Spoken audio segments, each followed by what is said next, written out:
What's good, everybody? Welcome to another episode, another long-awaited episode of my Spit Knowledge. I know it's been about 2 years since I've done one, and I apologize for the wait. I've just been busy with stuff, and at times I did lose focus. So I'm gonna talk about a couple of topics that have got my attention. Um, yeah.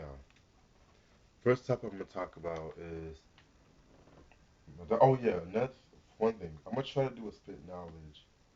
Either if something interests me or if I get, let me think. If I'm gonna try to do at least once every 2 months or just something interests me in the news. So I'm gonna do a lot more of these. I'm gonna try to because like I've just been okay. I'm gonna talk about Madonna's tribute to Prince in the Billboard Awards first. You guys should know who Madonna is. She is one of the greatest pop singers of all time. Very influential. I mean, if she influenced everybody from like Britney Spears, Katy Perry, the list goes on and on and on. So she had received mixed reactions from people when it was announced that she was going to do the the tribute to Prince. Well, some people were like, okay, well, she did work with Prince back in 1989 for the Like a Prayer album, which was a classic album, by the way. I need to get my hands on that. While other people were kind of like, I don't know about this. So I've seen the tribute online because I didn't see it like on the original broadcast because I think I was working that night. Yeah, I was working that night, and so as soon as I came home, I was on Twitter, and people were just ruthless about it. Like people were just like, because she began singing "Nothing Compares to You," which was a Prince song he originally wrote for, I think, his project called The Family, if I'm not mistaken. But it didn't really become a hit until Sinead O'Connor made it to like in 1990. I never really liked that song, by the way. And yeah, so Madonna, I've heard it vocally. It was not her best performance of that song vocally, but she kind of rebounded a little bit once she did Purple Rain with Stevie Wonder, because Stevie Wonder came out, and people were just like, "This is not a good tribute." And here's the thing that really got me mad though. First of all, it's a tribute from one artist to another, and tributes are like they're like one artist like showing appreciation to an artist. So I'd give Madonna credit for the fact that she did something for like a friend and stuff like that, but it was not one of her best performances. I even admit it's not one of her best.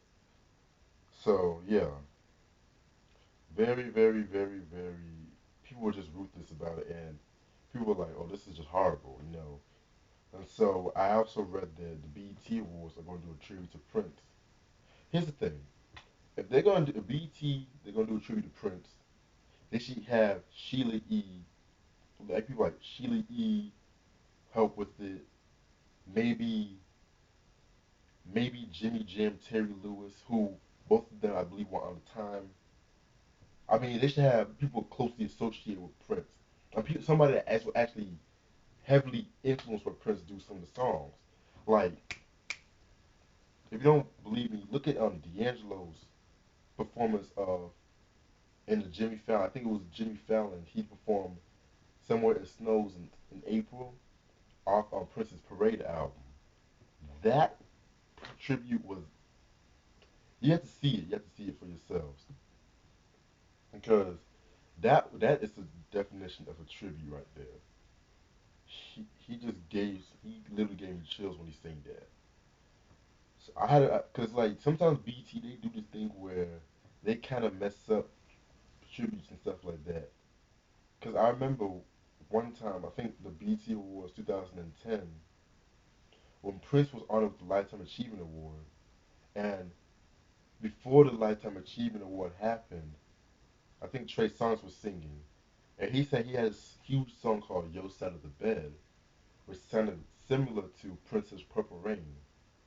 And so while he was singing "Yo Side of the Bed," he just snuck in singing "Purple Rain" and shit, and that was not really good. I'm sorry, that was not vocally. I don't think vocally that song he should have sing that song, but it is what it is. Next thing I'm gonna talk about is hip hop versus other music. All right, so and I'm gonna tie in the Rock and Roll Hall of Fame. See, I'm gonna get some water right quick.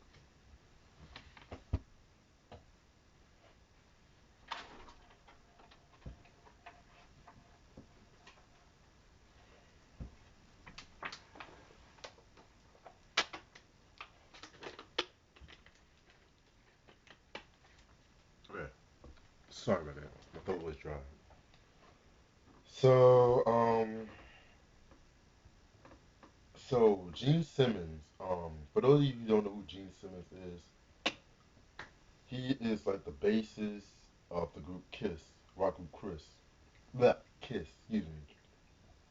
And so he's the dude with like the weird looking tongue, like the permish kind of hair, and like he also has like a reality show called Gene Simmons Family Jewels. I don't know if that show is still going on or not. I don't know. I don't watch reality TV like that. You know, like lately he's been running his mouth a lot lately.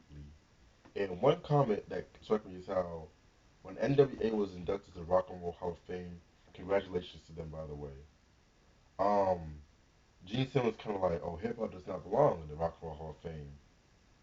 And so comments like that just get at me. And so him and Ice Cube were going at a beef, like they were going through Twitter exchanges and shit like that. And yeah, and so it's not just Gene Simmons that gets me mad, but it's like he's not the only one that thinks that. So sometimes I might be on YouTube jamming to something, and I might be listening to something from like Stevie Wonder or the Eagles or some shit.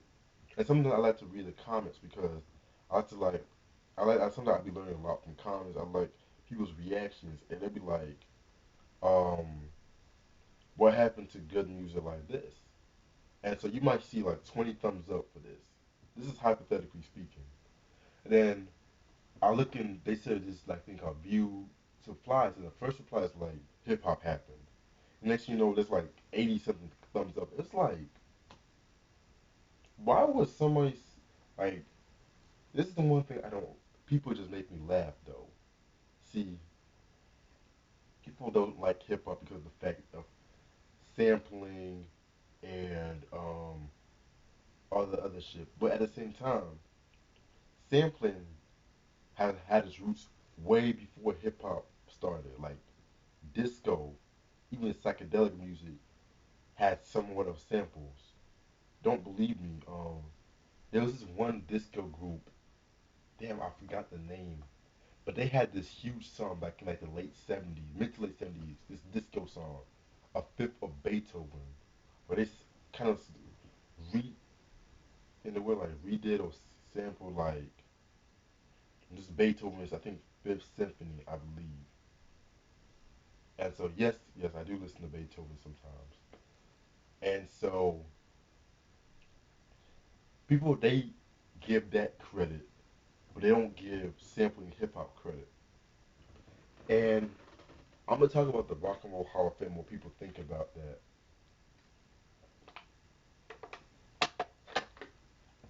hmm.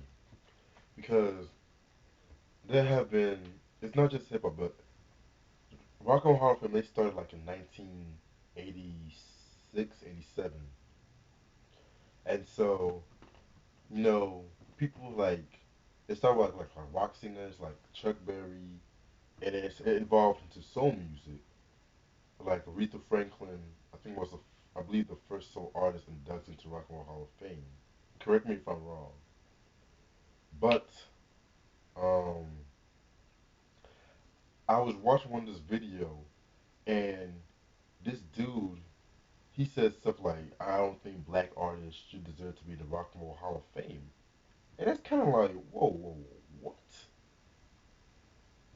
And the thing about like this, it's like the Rock and Roll Hall of Fame. It one thing I like and dislike about it, it broadened its horizons. Like I like the fact that these days it's incorporating more hip hop artists into the Rock and Roll Hall of Fame. Like the first rap group was Grandmaster Flash and the Furious Five, whom they were inducted in 2007. But then like I think this guy, this rock singer, he complained about it and saying that why were they inducted in the Rock and Roll Hall of Fame and shit. And this is why hip hop is always it always bothers me when people like discredit a genre of music to make another genre of music better. And another thing about the Rock and Roll Hall of Fame is the fact that they don't give certain artists not inducted who I feel like they should be inducted.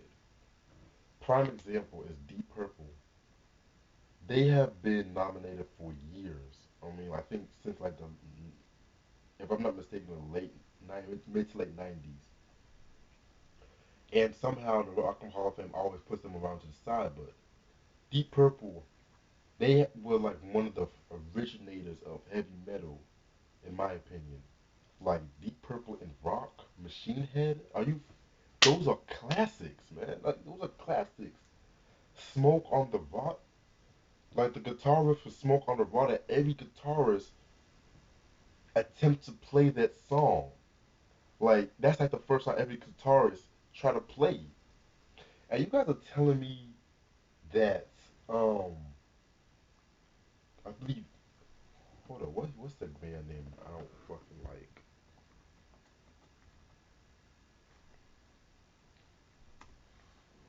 So you guys are telling me that certain artists like I'm gonna pull them up.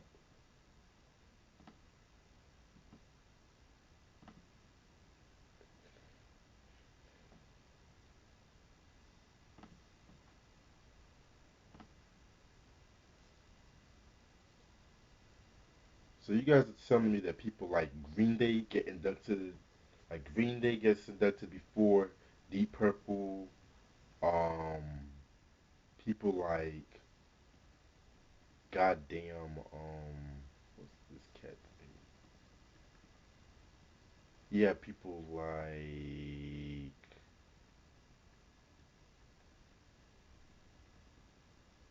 I'm sorry, I'm just looking through, cause like I want to make a good point. Like they have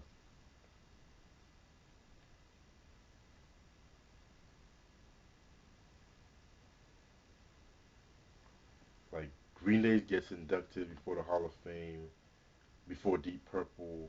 Then you got people like goddamn Guns N' Roses, which I do like Guns N' Roses, but the fact that they were inducted before Deep Purple, I kind of have to be like, I'm kind of like skeptical about it. And also another group that did not get inducted, even though they were I think nominated a couple times, was Chicago, and they got inducted this year. In Chicago, they had a different sound back in the '70s. Like my favorite era from them was like the '70s because they would incorporate like jazz into the South rock, and not a lot of rock artists was doing stuff like that. Also, like a lot of soul groups like the Spinners, whom was like the Spinners, the Delphonics, Mary Wells. Who else? Who else? Who else? I don't even think Diana Ross and the Supremes are on the Rock and Roll Hall of Fame. Let me check. Oh, actually, they were inducted in 1988. Excuse me. But yeah, like groups like that, and and also it's like people just recognize somebody when it's too late and stuff like that. Another prime example, I'm gonna give you like two more prime examples. One, the Rock and Roll Hall of Fame won the Grammys, like the Miracles. Mm, excuse me. Like the Miracles, like Smokey Robinson was inducted 1987, but as a solo artist. But the Miracles didn't get inducted till like 25 years later. Like What? The Miracles were like one of the originators of the Motown sound. And I think I said this in one of my other videos, which is kind of controversial, but I kind of feel like the Temptations at times they can be overrated. And I think I do. I'm a big Temptations fan. I love the Temptations, but I kind of feel like the Miracles were a much better band. And other times, like artists get recognized after death, is like Gerald Levert is a prime example because I was watching one of his unsung a couple of years ago, and he didn't get a Grammy to like the first posthumous album he got. And you know how that's how the Grammys do shit like that. But I'm gonna say what I have to say about the Grammys another day. Another thing I want to talk about is Watchmojo's list called bands that should stop writing new music. If you guys don't know what Watchmojo is, it's like this YouTube channel where they count down certain things.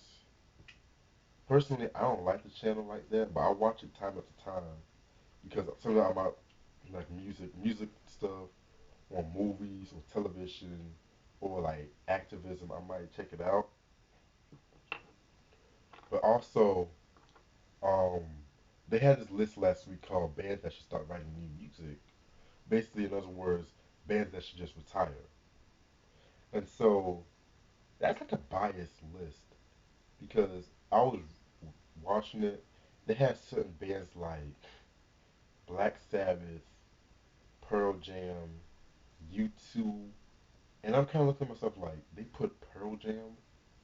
Like I was shocked when I saw Pearl Jam, and Pearl Jam, they were like one of the originators of grunge, and so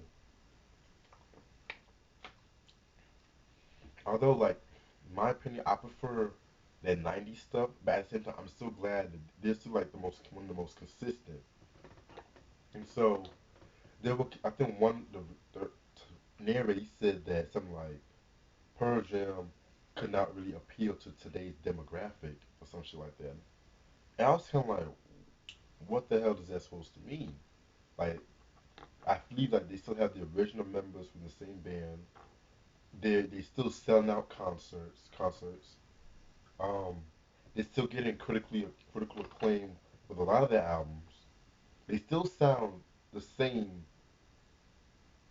They still sound the same, in my opinion, as it did back in the '90s. They basically didn't not. They basically did not be into mainstream because they didn't do like between the 1991 album and the 1998 album, which I forgot the name right now. They said they're not gonna do any videos and stuff like that, and they did not really feed it to mainstream popularity. And the fact that they're still consistent, and the fact that people are still wanting them to listen to music, is to go to the concerts. They should not be stop making music. And they have like Black Sabbath, which in a way I can understand and I cannot understand because Black Sabbath, um, they put out their most recent album they put out was 13, right back in like 2013. Dope album, by the way, very good album. But at the same time, when it comes to like when it comes to Black Sabbath, I most prefer like the Ozzy Osbourne era and like the early to mid '70s and a little in the Ronnie James Dio era, which is like 1980 to like 1982 ish. And I know they had like a lot of tension, but at the same time, the thing about that list is like if you still make music and if you think you still got it, make music. I mean, personally, if I lose interest in the artist, I lose interest in the artist. But if you're still making music, you can make music. You can make the music you want to at times, and that's how I see it. And the last thing I want to talk about is the overabundance of slavery in the media. Mm, excuse me. Okay, so I believe like Then doing this remake of Roots on the History Channel. And personally, this is the thing. There has been a lot of, I think ever since like 2012 when Django, wait, what Django was released in 2012? Yeah, Django was released 2012. It was, in my opinion, very good movie. Jamie Foxx did his thing in that movie. I love that movie. But the thing that bothers me about it is like, I mean, and 12 Years a Slave, which I feel like was a better movie than Django. Very good. But now, like, everybody's like trying to cash in on slavery, making slavery movies, making slavery miniseries. And although they have done that in the past, it's like since these past couple of years, everybody wants to cash in on that. And not everybody wants to see slavery, like, not everybody wants to really see that, like, a lot. Personally, I can't admit, like, you guys know about me when it comes to my channel. You guys know how I think about certain views. I like to speak my own mind about like issues going around, like, pro-black stuff, you know. But at the same time, when it comes to like the media catching on slavery, I have a problem with that because everyone wants to do slavery. Like, watch it. Like they had this mini series called Underground on WGN, and when was WGN making slavery, slavery like movies and stuff like that? When were they doing that? And although I've never seen it, I've heard some good reviews on it. It just caught me off guard because I've never known WGN doing stuff like that. Now the History Channel, they were making Roots. Roots! Kunto, like John Amos, Luke Gossett Jr., Ernest Thomas, O.J. Simpson, like, they're going to remake it. And Forrest Whitaker is like the lead actor. I think the lead actor in that. And I don't know, I feel like it's going to be a disaster. So I just feel like I'm tired of the media always cashing in on certain historical events every year, and then they're trying to do something new with it when everything's been done before. And although I admit though, like I like the fact that people are like trying to learn more about slavery these days, but come on, there's got to be a certain limit. Like there's got to be a certain limit to it. And that's really all what I'm going to say about it, about these topics like the Madonna, the hip hop thing, the Watchmojo List, overabundance of slavery. That's all I'm gonna say. I want you to thank for watching. Leave comments below because I like to read what people have to say, think about it. This is your boy Reg. Stay tuned for more stuff. Peace.